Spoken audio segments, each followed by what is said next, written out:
यमश्विना ददतु श्वेतमस्वमघा स्वायसस्वति स्वस्ति तद्वान्तात्रम् महीकीर्तेऽन्यम् भोत्वैद्वो वाजी सदमिद्धव्यो अर्यः इमम् नरास्तु पते पज्रियाय कक्षीवते अरदतम् पुरन्धिम् कारोदराच्छपादस्वस्य पृष्णः शतम् कुम्भासिञ्चतम् सुरायाः हिमेनाग्निम् ध्वंसमावारजेथाम् ऋतुमतीमोर्जमस्माधत्तम् ऋवीशे अग्रेमस्विना वानीतमुन्यन्यथः सर्वगणम् स्वस्ति परावतम् नासत्यानुदेथामुच्चाबुद्ध्यम् चक्रधर्जिह्मवारम् शरन्नापो न पायनाय राजे सहस्राय दृश्यते गोतमस्य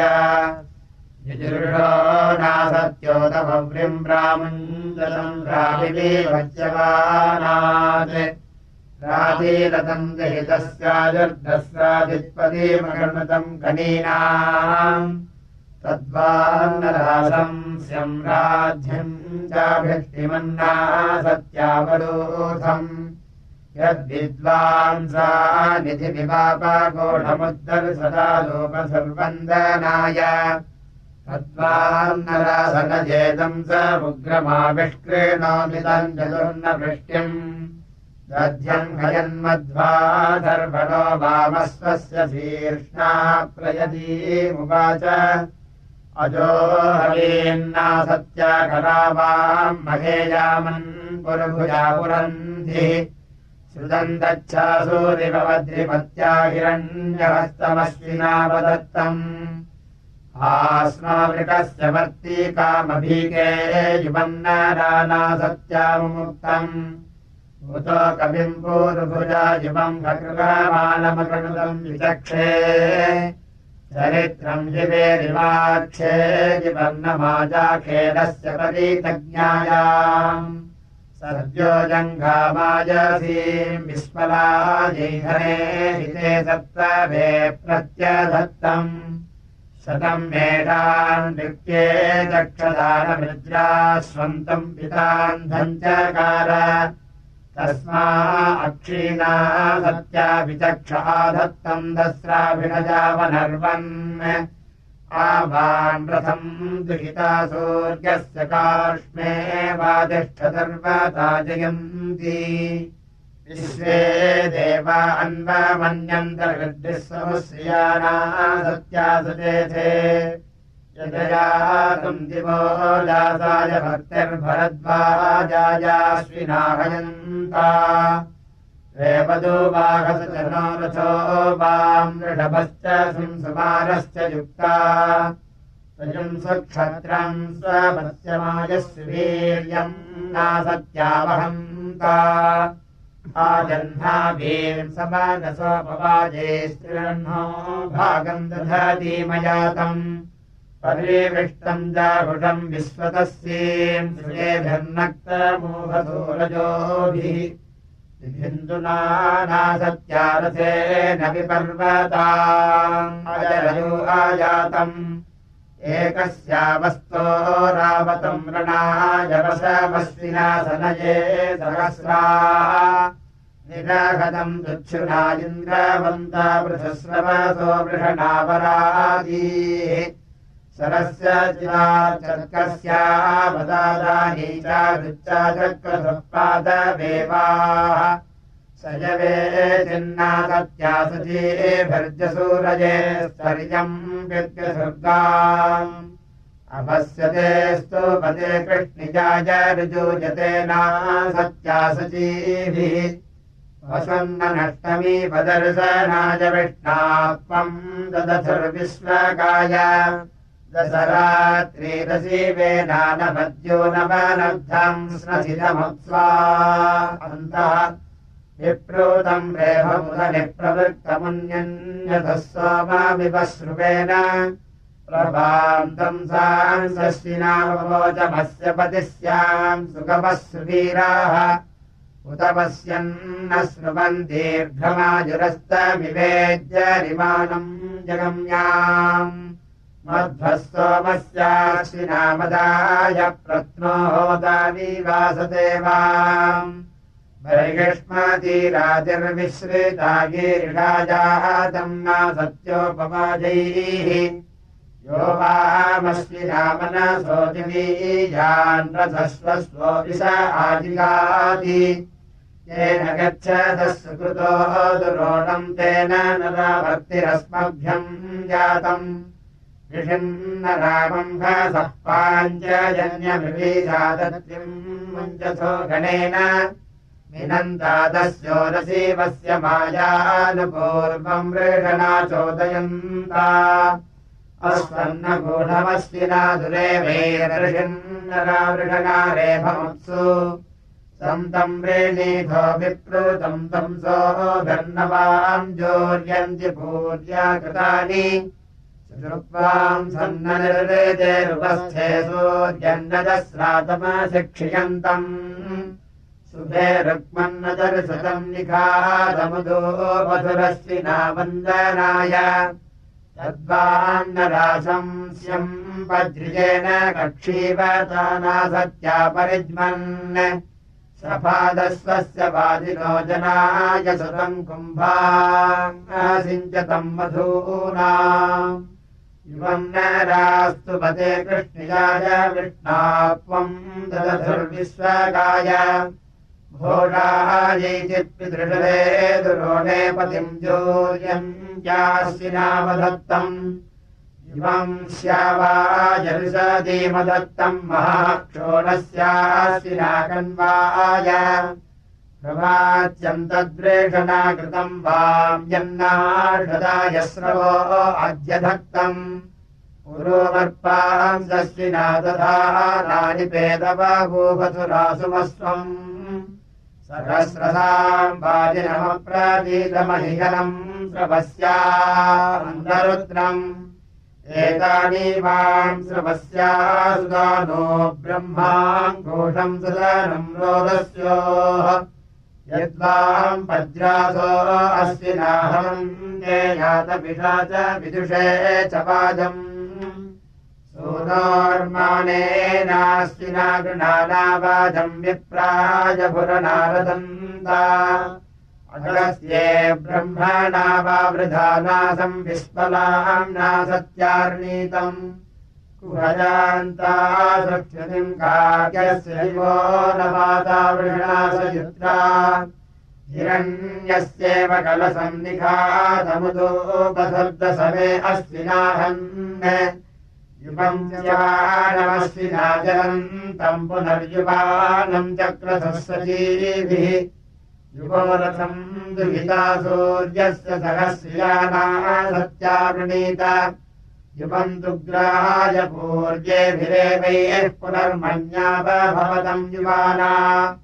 युवम् भुज्यवर्णसो निःसमुद्राद्रिभिरोभद्रभिरस्वैः अजो हवीदस्विना तौग्र्यो भाम् प्रोढः समुद्रमव्यधिर्जगन्वान् निष्टमो गतः सुयुजारथेन मनो जवसा वृषणा स्वस्ति अजो हवीदस्विना वर्तिकामास्नो यत्सीममुञ्जतम् मृगस्य विजयुषा जयतः सान्वद्रे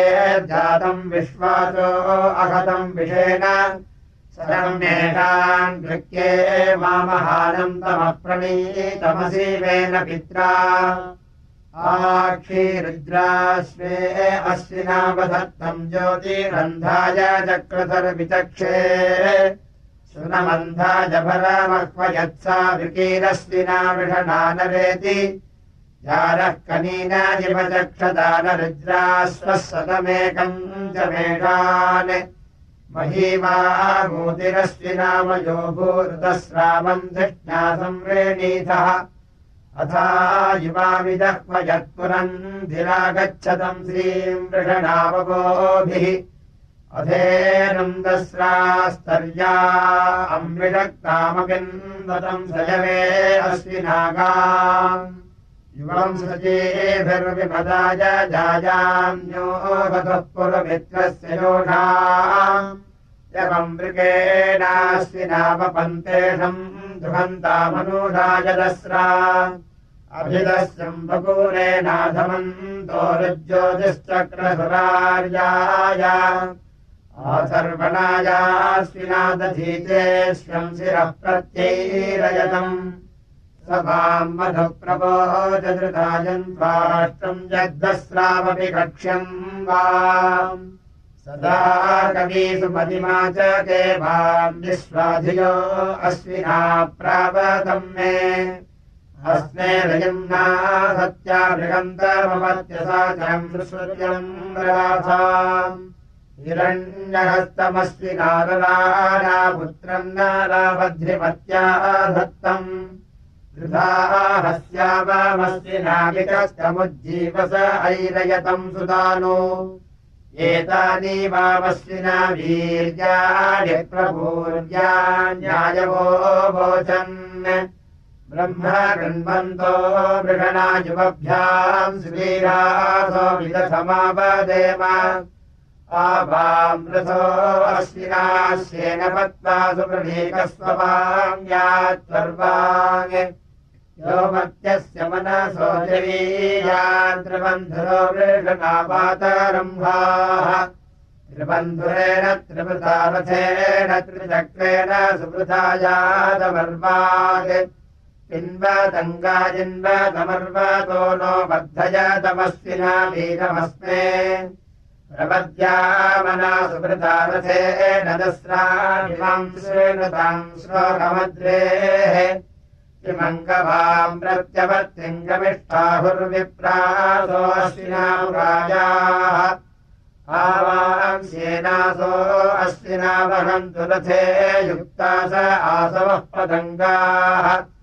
ये अप्तुरो दिव्यासो न गृध्रा अभिप्रयो नासत्या वहन्ति आवाम् रथम् युपतिस्तिष्ठदत्र जुष्टीराजुहिता सूर्यस्य परिवामस्वापपूषः पतङ्गामयो वहन्त्वरुषा अभीके उद्वन्दनमैरतम् दंसनाभिरुद्रे बन्धस्राविषनासचीभिः निष्टौग्र्यम् पारयथः समुद्रात् पुनश्च वानम् चक्रधर्युवानम् युवात्रयेव नीताय तप्तमूर्जमो मानामश्विनावधत्तम् इवम् कण्वायापि रिक्ताय चक्षुः प्रत्यधत्तम् सकृतिम् जोजुषाणा इवम् धेनुम् सजवेनाधितायापिन्वतमश्विना भूर्याय अमुञ्जतम् वर्ति कामम् भसो निःप्रतिजङ्घाम् विस्मलायाधत्तम् युवाम् श्वेतम् वेदभगिन्द्रजूतमहिजनमश्विना दत्तमश्वम् योहोत्रवर्यो अभिभूतिमुग्रम् सहस्रसाम् मृषणम् वेध्वङ्गम् तावान्नदास्वसे सुजाता हवामहे अश्विनानाधमानाः आनमुपवसुमतारथेन गिरोजुषानासु पिताय जातम् आस्येनस्य जवसा नूतनेनास्मे जातम् नासत्या सजोषाः हवेहि वामश्विना रातहौ यस्य स्वत्तमाया गुषसो व्योष्टौ आवाम् रथम् गुरुमायम् मनोजुवम् धीरास्वम् यज्ञियम् जीवसे हुवे सहस्रकेतुम् वलिनम् सहस्रसुम् गृह्णीवानम् वरिबोधामभिप्रजाः ऊर्ध्वाधीति प्रत्यस्य प्रजा मन्यथा इतस्मन् समायन्त आदिशाः स्वदामि घर्मम् प्रतीयन्त्योतया वा मूर्जानीरथमश्विनारुभत् संयन्विधः पस्पृधानासो अग्मतशुभे मखामीताजाय पूरणे युवोरः प्रवणे चेकिते रथो यदश्विनावहतः सूरिमावरम् युवम् भुज्युम्भुरमाणम् विभिर्गतम् स्वजक्तिभिर्निवहन्ता पितृभ्यः दासिष्टम् भर्तृवेषणा विजेन्या दिवो दासायमही चेति वामवाः युवोरश्वि नाम पूषे युवायुजम् रथम् वाणीये मधुरस्य सध्यम् आवाम् पथित्वम् सख्याय जग्मुषी दोषा वृणीतजेन्या युवाम् पती युवम् रेवम् परीषूतेरुष्यतो हिमेन घर्मम् परीतप्तमत्र ये युवम् सयोगमसम् व्यप्यसर्गभिप्रदीर्घेन वन्दनस्थार्यायूढा युवम् वन्दनम् निर्वेदिम् जनन्यजारथम् नदस्रागरनासमिन्वतः क्षेत्रादा विप्रम् जनसो विपन्यया प्रभामत्र विदते संसनाभुवत् अगच्छतम् कृपमाणम् परामते पितुस्वस्य त्यजसा निबाधितम् सर्वतीरितभूतिर्योरः चित्राभीके अभवन्नभीष्टयः उतस्या वाम् मधुमन्मक्षीकारवन्मते सोमस्यौषिजोः वन्यति इवम् दधीचो मन आविवासतो दासिरः प्रतिभावश्यम् वदत् युवम् पेतवे पुरुवारामश्विना स्मृधाम् श्वेतम् तरुतारम् दुवस्यथः शर्यैरभिद्यम् प्रजानासु दुष्टरम् चर्कृत्यमिन्द्रामिव चर्षणीसहम् काराधद्धोत्राश्विना वाम् को वाम् जोष उभयोः कथाविधात्यप्रचेताः विद्वांसा विद्वरः पृच्छेद विद्वानित्थापारो अचेताः नो चिन्वमर्ते अक्रौ ता विद्वांसा हवामहे वान्तानो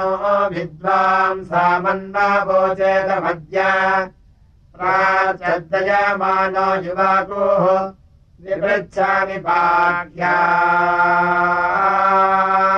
आनदेवान्यषट्कृतस्याद्भुतस्य दस्रा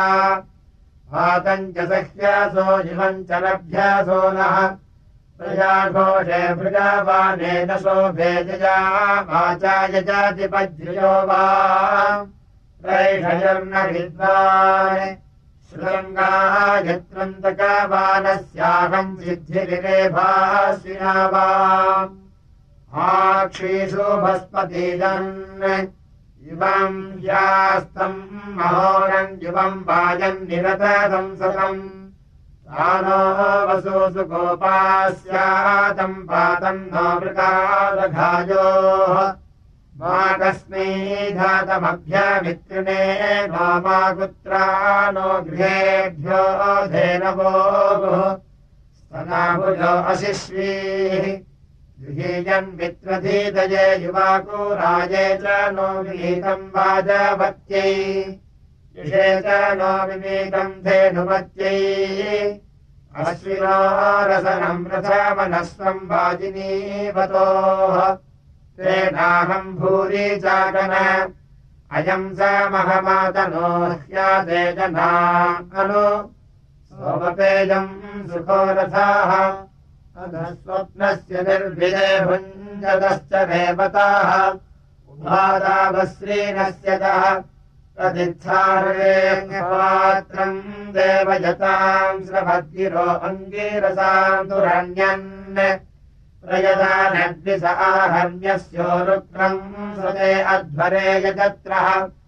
सम्भीर्ध्वद्याम् सधर्णम् गृहाय द्रुभुर्वाजाय द्रवीणम् न रोगोः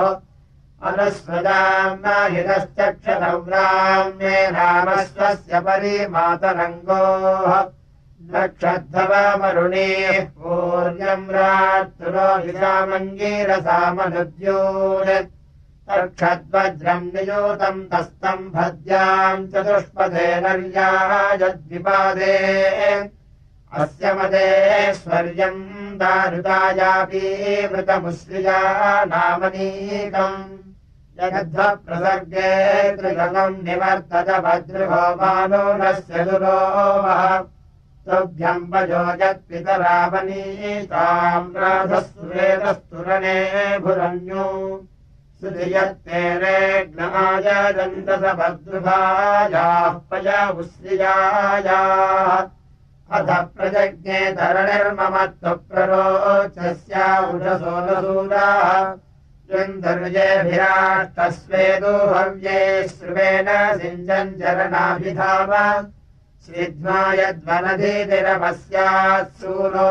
अध्वरे परिरोधनागोः यद्ध प्रभासिकत्याद्यो नर्विषेमस्विषे दुराय अष्टामहो दिवादो हरीहद्युम् नासाहमभियोधानमुत्सवम् हरिञ्जत्ते मन्दिरम् दुक्षन् वृधे घोरभसमद्रेभिर्वाताप्यम् त्वमायसम्प्रति वर्तयोगोर्दिवो अस्मानमुपनीतमृभ्वा उत्साहाय यत्र पुरुहूतमन्वान् कृष्णमनन्तैः परियासि पथैः पुरा यत्सूरस्तमसो अपि ते स्तमद्दिवः फलिकम् हेतिवस्य सुष्टस्य चित्परिहितम् यतोजो दिवस्परि सुग्रथितम् तदाताः अनत्वा महीपाजसि अचक्रेद्या वा क्षामा मदतामिन्द्रकर्मन् त्वम् वृत्रमासयानम् शिरासु महोवज्रेण शिष्वपो वराहुम् त्वमिन्द्रर्योजान्नवोन्रेन् तिष्ठावादस्य सुविशावशिष्टान् यन्ते काव्यभूषणाः मन्दिनन्दाद्रत्रहणम् पार्यम् तदक्षवज्रम् त्वम् सूरो हरितो रामजोन्रेन्भरश्चक्रमेत सोनाजनिन्द्र प्रास्य पारम् नावतिम् नाव्यानामपि कर्तमवर्तयो यज्जूर त्वन्नो अस्यायिन्द्रदुर्घणायाः पाहि वज्रिवो दुरितादधीके वाजान् रथ्यो अश्वबुद्ध्या निषेयम् तिस्रवसे सुहृदायै मासादे अस्मत्सु मतिर्विद सद्वाजप्रमहः समिषो वरन्त आनो भयमघभङ्गोश्वर्यो मम्भिष्ठास्ते सधमादस्याम भद्रन्नो अभिवादयमनाः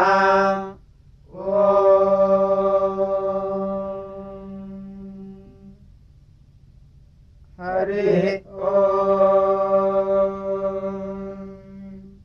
प्रभपान्तम् रघुवन्यवोन्धो यज्ञम् रुद्राय मीहृषे भरध्वम् दिवो अस्तोष्यसूरस्य वीरैरेषुद्धेव मरुतो रोदस्योः पत्नीव पूर्वहूतिम् वा वृदध्या उषासानक्ता पुरुधा विदाने स्तवीर्नाक्कम् द्योतम् वसा सूर्यस्य श्रिया सुरुधिहिरण्यैः ममत्तु नः परिज्ञापसर्गा ममत्तु वातो अपामृषन्वान्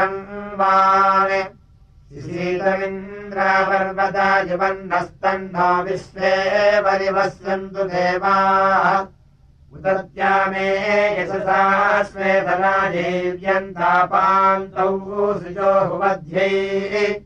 प्रभो न पादमपाङ्गृणध्वम् प्रमातरास्मिनस्यायोः आवोर्वन्यमौ सुजोहुमध्ये घोषे वसंसमर्जुनस्य नंसे प्रवः पूष्णे धावनाम् अच्छावोचेय वसुधादिमग्नेः श्रुतम् मे मित्रवरुणाहमे मोदश्रोतम् सदने विश्वतस्सीम् श्रोतो न श्रोतो रादिः सुश्रोतः सुक्षेत्रा सिन्धुरद्भिः स्तुषेतावाम् वरुणमित्ररातिर्गमाम् सदा वृक्षयामेषु भद्रे श्रुतरथे प्रियरथे दधानाः सद्यः पुष्टिम् नेरुन्धानासो अग्मन् अस्य स्तोषे महीमगस्य राधस्य चासने मनगूढः सुवीराः जनो यः पद्रेभ्यो वाजिनीवानस्वावतो रसिनो मह्यम् सूरिः जनो यो मित्रावरुणावभिदृगपो नवाम् सुरोच्यक्षयाधृग् स्वयम् स यक्ष्मम् हृदये निधत्त आपयतीम् होत्राभिर्हृता वा संव्राधतो न कूढोदम् सुदूतः सर्धस्तरो नलाम् भूर्तस्रवाः विहृष्टरातिर्यातिबाढधृत्वा विश्वासुभृत्सु सदमिच्छूराः अधग्मन्तानुघोषो हवम् सूरे श्रोताः राजानो अमृतस्य मन्द्राः न भोजुभोजन्नीरवस्य राधः प्रशस्तये महिना न सेवते एतम् सर्धम् धामयस्य सूरेरित्यवोचण्डसदयस्य नंसे युम्नानि येषु वसुताजीरारन् विश्वे सन्वन्तो प्रभृतेषु वाजम् मन्दामहेदसदयस्य धासेर्दर्यत्पञ्चबिभ्रतो यञ्चन्ना किमिष्टास्ता इष्टरस्मिरेतयी सानासस्तरोरयुञ्जते हिरण्यकर्णम् मणिग्रीभमन्नस्तन्नो विश्वे बलिवस्यन्तु देवाः अर्योगिरः सद्य आजग्मुषीरोऽस्राश्चागन्तु भयेष्वस्मे चत्वारो वामसरसारस्य विश्वस्त्रयोराज्ञाय वसस्य जिष्णोः रथो वाम् मित्रावरुणादीर्घाप्सा स्युमगमस्ति सूरो राज्यौत् रथो रथो दक्षिणाय अयोज्यैनम् देवासो अमृतासो अस्तु कृष्णादुतस्तादर्या आविरायास्ति यत्सन्ति मानूराय क्षयाय पूर्वा विश्वस्माद्भुवनादबोधिजयन्ति वाजम् बृहति सनुत्री उच्चाव्याख्यद्युपतिः पुनर्भूरोढागन् प्रथमा पूर्वहूतौ यदज्यभागम् विभजासिरुध्यपुषो देविमत्यत्रासु जाते देवो न अत्र सविता नानागसो वोचति सूर्याय गृहमहनाजात्यच्छा दिवे दिवे अधिना मादधाना शिषा सन्ति द्योधनासः सदा गादग्रमग्रमिद्भजते वसूनाम् भगस्य स्वसा वरुणस्य जामिरुषः सूनुते प्रथमाजरस्व पश्चासदध्यायो अघस्य धाता जये मतम् दक्षिणजारथेन उदीरताम् सूनुतावुत्तरम् धीरुदग्नयः सुजानासो अस्तु सार्गावसो नितपसावगूढाविष्कृन्नञ्चुषसो विभातीः अपान्यतेत्यभ्या अन्यते दिविषो रूपे अहनी सञ्चरेते परीक्षितोस्तमो अन्या गुहाकरद्यौ दृशास्तोषु जतारथेन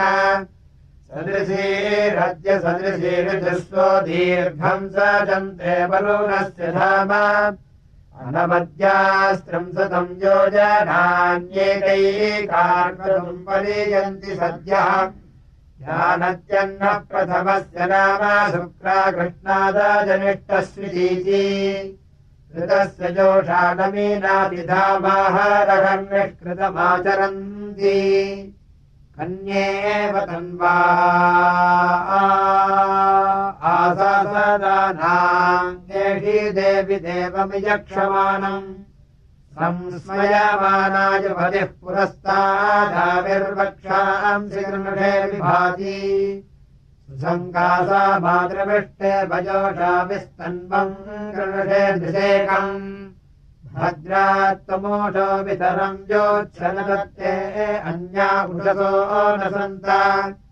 अस्मावतीर्गोवादीर्विश्ववा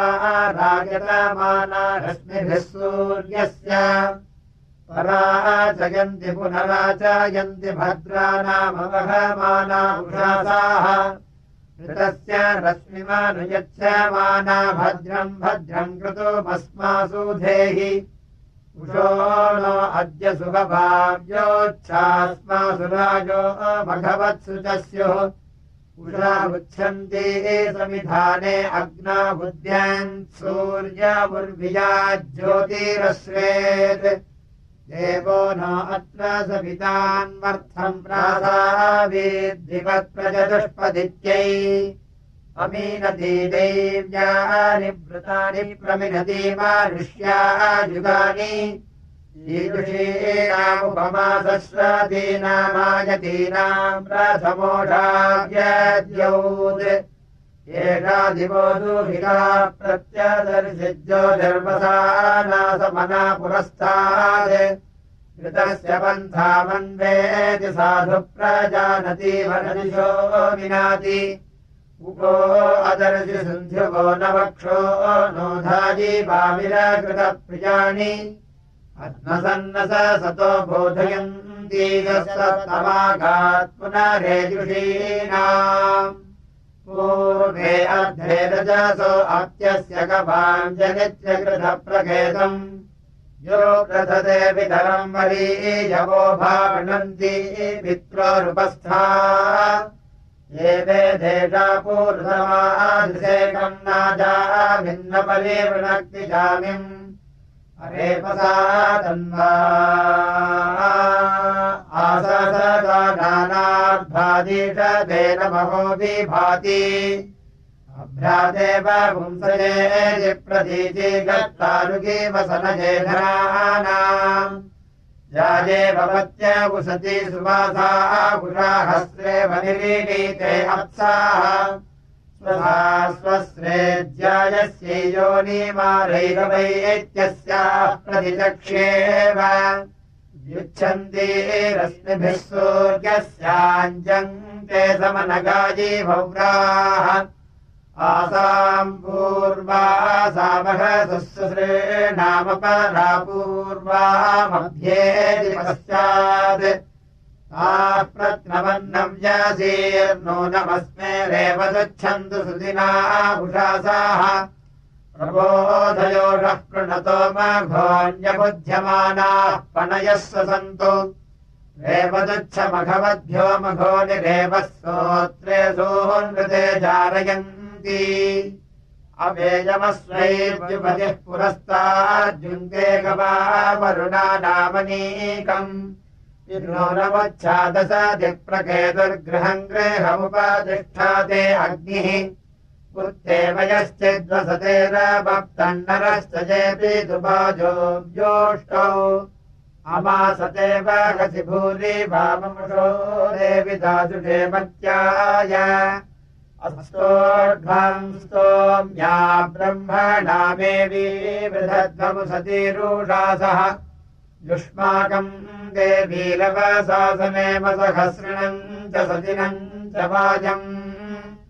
प्रातारत्रम् प्रातरित्वा दधादिकम् चिकित्वा जिगृह्यानि धत्ते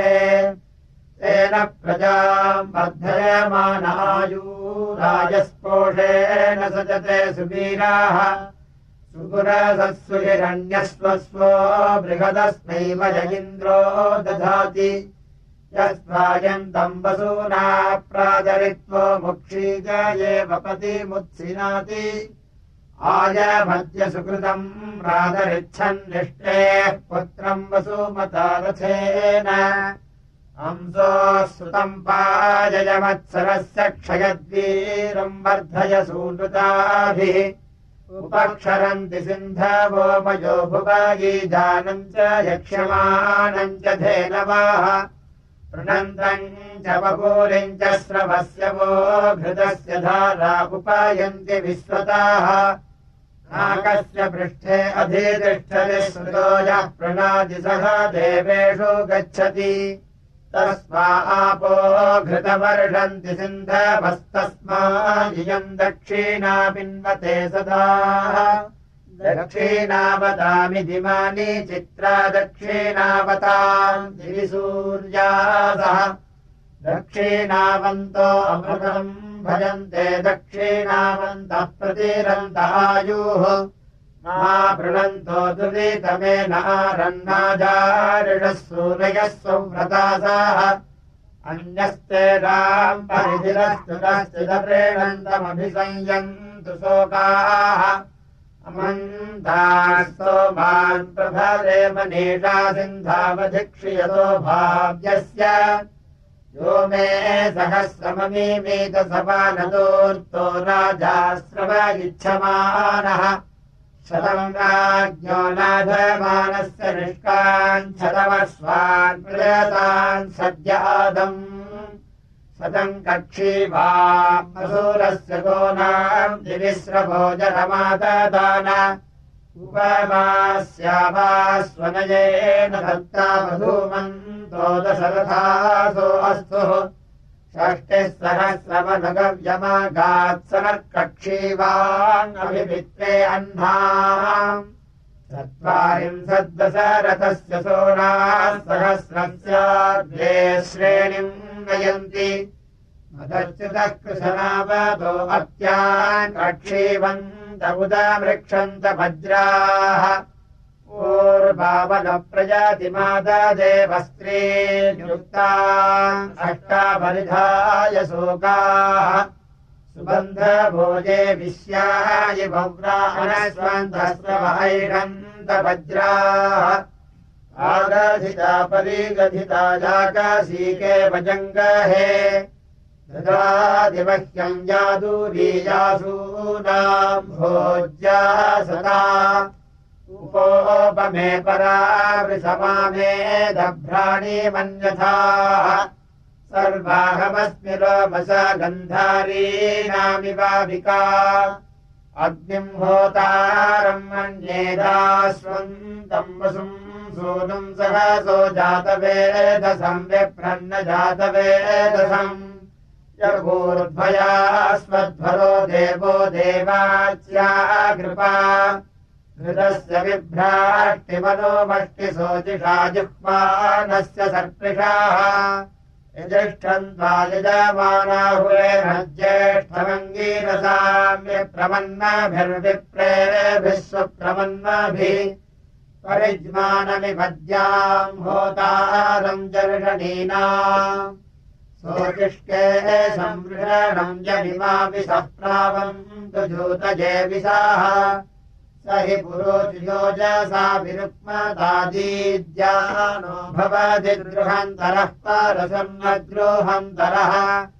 वेणुजिज्ञस्य समृतौ श्रुवध्वने भयस्थिरम् विश्रहमाणो यमते नाजते धन्वासः नाजते गृहादीदस्मानो दुर्यथा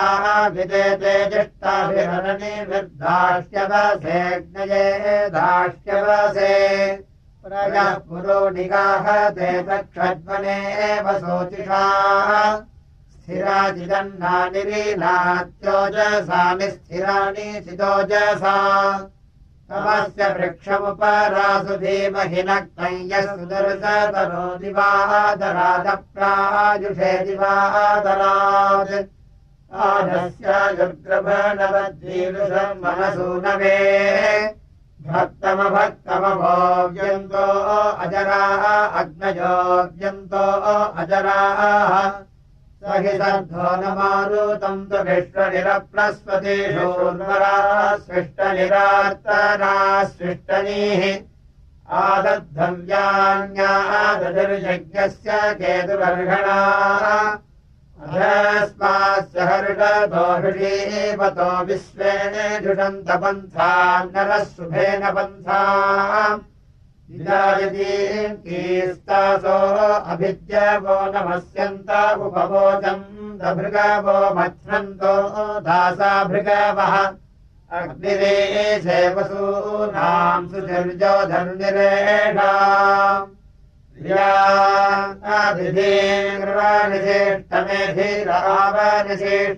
धीरः